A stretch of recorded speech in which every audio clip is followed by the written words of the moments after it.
दोस्तों, मंथरा की मात्र एक चुगली ने पूरे रामायण का निर्माण कर दिया था।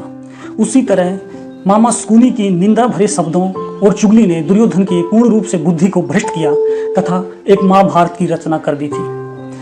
मनुष्य की सबसे बड़ी गलती है कि वह नैतिक जीवन और शांतिपूर्ण जीवन के बेसिक्स को छोड़कर सीधा आध्यात्म, योग, शांति जैसे बड़े बड़े सब्जेक्ट्स पर भागने की कोशिश करता है। जीवन में शांतिपूर्ण जीवन कैसे जिया जाए, ईर्ष्या, क्रोध, अकेलापन, चुगली, निंदा, इन सब को कैसे अवॉइड्स करें, इन सब को छोड़ के वो डायरेक्टली योग आध्यात्म पर भागने की कोशिश में लगा रहता है। लेकिन ऐसा क्या पॉसिबल है कि किसी चीज के आप अल्फाबेट्स को जाने बिना ही सीधा उस सब्जेक्ट्स में पोएट्री या ऐसे को आप लिखने लग जाएं? तो दोस्तों, आज हम बात करेंगे उन लोगों के बारे में जिनके पेट में गैस बनने लग जाती है। जब तक वो किसी की निंदा या चुगली ना कर लें, उनकी वो गैस बाहर नहीं निकलती। और इन लोगों की इस चुगली और निंदा से बचने के लिए ही महात्मा बुद्ध ने 3 कसौटियां बताई।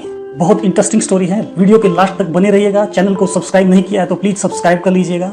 आइए चलते हैं महात्मा बुद्ध की एक कहानी की ओर, जहां पर उन्होंने बताया है कि कैसे हम इस फिजूल की बातों, चुगली, निंदा, इन सब से बच सकते हैं। दोस्तों, मैं डॉक्टर जोगेश शर्मा स्वागत करता हूं मेरे यूट्यूब चैनल डॉक्टर जोगेश शर्मा एपिसोड सेल्फ इंस्पेक्शन यानी आत्मनिरीक्षण में। बुद्ध हमेशा की तरह अपने शिष्यों को उपदेश दे रहे थे।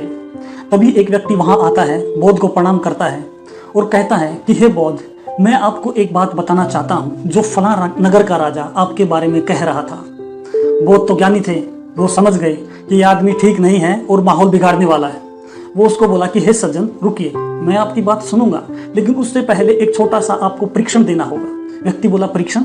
बुद्ध बोले, हाँ, 3 कसौटियों का परीक्षण। व्यक्ति राजी हो गया। बुद्ध बोले, पहली कसौटी, जो तुम बात सुनकर आए हो, क्या वह तुमने खुद सुनी है? क्या वह पूर्ण रूप से सत्य है? व्यक्ति बोला, नहीं, यह मैंने बात खुद नहीं सुनी, लेकिन मैं कहीं से सुन के आया हूँ। बुद्ध बोले कि इसका मतलब है कि तुम सुनी सुनाई बात मुझे बता रहे हो। चलो छोड़ो, दूसरी कसौटी पे आते हैं। जो तुम मुझे बात बताने जा रहे हो, क्या वह मेरे लिए अच्छी है, सकारात्मक है? व्यक्ति सोच में पड़ा और बोला, नहीं, सकारात्मक तो नहीं है, आपके प्रति नकारात्मक बात ही है। बुद्ध बोले, ठीक है, छोड़ो, तीसरी कसौटी पे चलते हैं। आप ये बताइए, जो आप बात मेरे बारे में बताने जा रहे हो, क्या वो मेरे लिए उपयोगी है, मेरे जीवन में कुछ काम आएगी? तो व्यक्ति बोलता है कि नहीं, ऐसा तो कुछ नहीं है। तो बुद्ध उस व्यक्ति से कहते हैं कि भैया, जो बात आप मुझे बताने जा रहे हो वो ना तो सत्य है, आप संदेह में हो, ना वो मेरे लिए सकारात्मक है कि मेरी जिंदगी में कोई सकारात्मक परिवर्तन लेके आएगी, ना वो मेरे लिए उपयोगी है कि जिससे मैं उसको सुनकर अपने जीवन में उपयोग ला सकूं और अपने जीवन में कुछ अच्छा परिवर्तन ला सकूं। तो फिर ऐसी बात को सुनकर मैं करूंगा क्या? व्यक्ति समझ गया कि यहाँ दाल नहीं गलने वाली, तो व्यक्ति वहां से निकल गया। दोस्तों, एपिसोड के अंत में इतना ही कहना चाहूंगा, रामायण, महाभारत और बुद्ध के समय बातों को पहुंचाने का केवल एक ही माध्यम था, पर्सन टू पर्सन। लेकिन आज के ज़माने में सोशल मीडिया जैसा बहुत बड़ा प्लेटफॉर्म हमारे सामने है। हम न जाने कितनी ही बातों को उसके माध्यम से लोगों तक प्रसारित करते रहते हैं, बिना सोचे समझे कि इसमें कितनी सच्चाई है या कितनी ये लोगों के लिए उपयोगी है।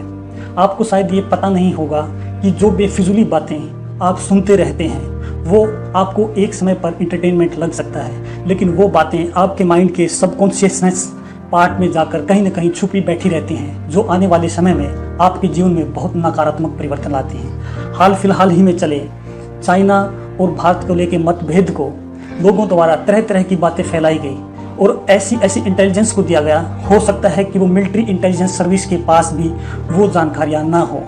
साथ ही सुशांत सिंह राजपूत को लेकर भी तरह तरह की बातें बनाई जा रही हैं।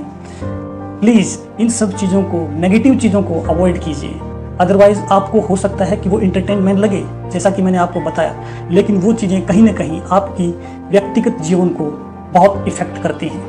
दोस्तों, हमारे जीवन में ऐसे बहुत बुरे व्यक्ति मिलते हैं जो हमेशा दूसरों की बुराई का पिटारा लेकर घूमते रहते हैं। तो हमें उनकी बातें सुनने से पहले हमें बुद्ध द्वारा दी गई उन 3 कसौटियों को हमेशा ध्यान में रखना चाहिए। और अगर हम उन 3 कसौटियों को हमेशा ध्यान में रखेंगे तो हम सब इन निंदा, चुगली, फिजूल की बातें, जो नकारात्मक बातें हैं, इन सब बातों से बच सकते हैं। तो दोस्तों, मेरी ये छोटी सी कहानी कैसी लगी प्लीज़ कमेंट करके बताइएगा। ज़्यादा से ज़्यादा शेयर कीजिए और मेरे चैनल को सब्सक्राइब कीजिए। नमस्कार।